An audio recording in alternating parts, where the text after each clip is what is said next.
The CCP virus started in China, but to solve it, the US needs to cooperate with China. At least, that's what they want you to believe.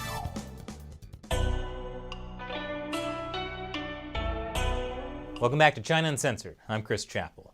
The coronavirus, or the Chinese Communist Party virus, continues to spread across China and around the world. But you know who's doing a great job handling it? The Chinese Communist Party. Now sure, their terrifying authoritarian crackdown on Chinese citizens has not actually stopped the spread of the virus, which is weird, because you'd think beating people up and shoving them into boxes would be the perfect solution. But what the Chinese Communist Party is good at is changing the narrative. Over the past 3 months, the party's narrative has shifted constantly, from a cover-up to a battle to blaming other countries, even claiming that the US Army started the coronavirus epidemic. And now that the coronavirus outbreak is really bad in the US, the Chinese Communist Party is spinning a new narrative. The US and China must cooperate. What does cooperation mean? Well, this open letter signed by 100 Chinese scholars says that countries should be working together, not complaining, finger-pointing, and blaming one another. Yes, countries should not say, for example, that the coronavirus started in China. Because really, cooperation is more important than truth.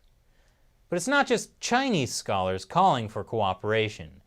This open letter signed by 90 prominent Americans says, "We, the undersigned, believe that the logic for cooperation is compelling." The undersigned include Madeleine Albright, the Secretary of State for Bill Clinton, Stephen Hadley, the National Security Advisor under George W. Bush, and Susan Rice, the National Security Advisor under Obama. They write, "No effort against the coronavirus will be successful without some degree of cooperation between the United States and China." Now sure, cooperation sounds good.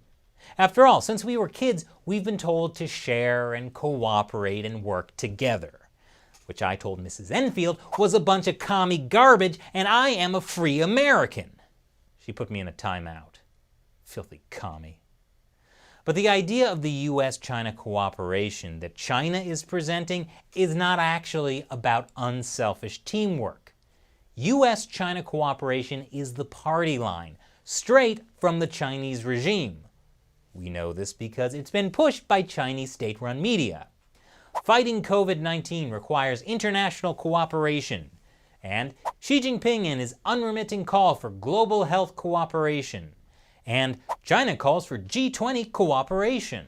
The Communist Party's call for cooperation has political reasons behind it, and that starts to become clear if you read this op-ed in the New York Times written by China's ambassador to the US, titled, "China and the US Must Cooperate Against Coronavirus." The Chinese ambassador writes that at a time when solidarity is essential, we need to keep cool heads and clearly say no to the folly of fanning racism and xenophobia and to scapegoating other countries or races. So now that we all agree we have to cooperate, that means don't blame the Chinese Communist Party for a so-called cover-up. That would be racism and xenophobia. But the Chinese ambassador's message went further. See, we need more than just the spirit of not blaming each other. To fight this deadly virus, we must also explore the sharing of pharmaceutical technologies among nations and keep the global industrial and supply chains open. Those two things he's saying we need to keep doing, those are precisely the things the Chinese Communist Party is afraid of losing. First, over the last couple decades, American drug makers have gradually outsourced their manufacturing and technology to China. Today, the vast majority of generic drugs Americans use are made in Chinese factories. But now, US officials are worried about Chinese control of America's drug supply. Rosemary Gibson, author of China RX, said this means the Chinese regime could potentially weaponize our medicines, and that the US should resume making drug ingredients at home. And even the White House is talking about this now. So from the Communist Party's perspective, of course we should explore the sharing of pharmaceutical technologies among nations. Second, the ambassador's comment about keeping the global industrial and supply chains open. That doesn't come from nowhere either. The pandemic is already accelerating America's push to move manufacturing and supply chains out of China. And it's not just America. Other countries are talking about moving supply chains out of China too, like Canada and Europe. Europe's a country. You see, without foreign direct investment, China's economy will be in big trouble.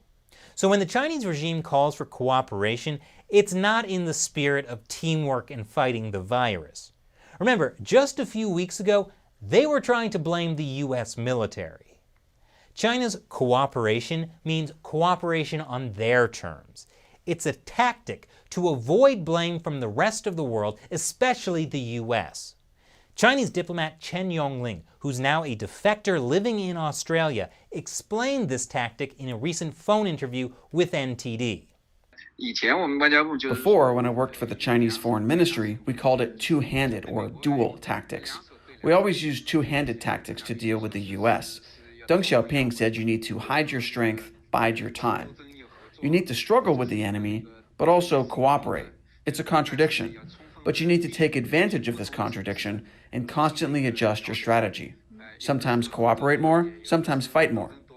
Don't fight out in the open, fight in secret. So the Chinese regime is now fighting in secret, while at the same time calling for cooperation. Like how it had its state-run media accuse the US of being racist and blaming the US military for starting the coronavirus.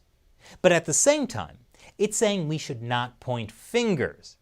Instead, China and the US need to cooperate.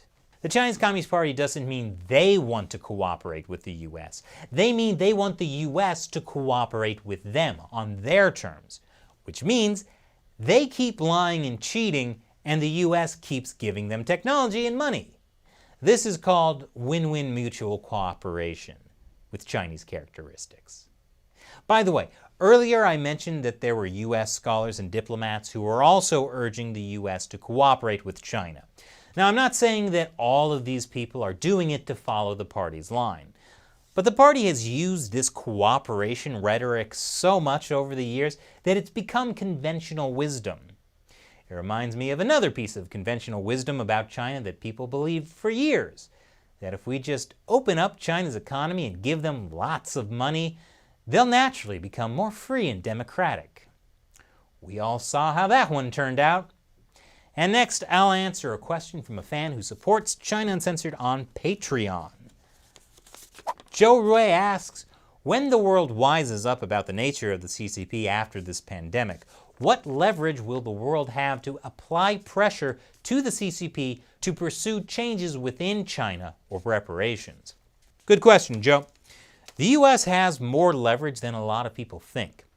The Chinese Communist Party would have faced dire economic consequences years ago if it weren't for the US's massive foreign direct investment in China, which has totaled more than $1 trillion in the past 2 decades.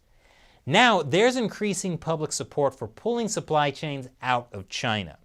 The majority of Americans even support reparations from China to pay for the coronavirus fallout. Of course, the Chinese Communist Party will never pay reparations, but the US government could retaliate by requiring companies to leave China. Last August, President Trump actually told companies they ought to leave China. It was more of a suggestion, but American media made fun of Trump for it. But no one would be laughing if he said that again today.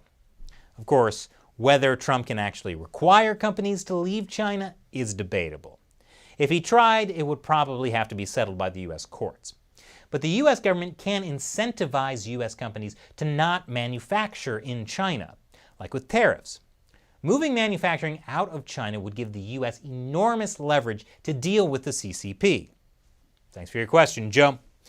And thank you for watching.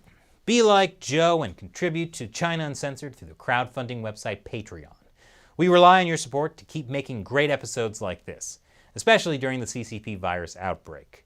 Go to patreon.com/China Uncensored to learn more. Once again, I'm Chris Chappell. See you next time.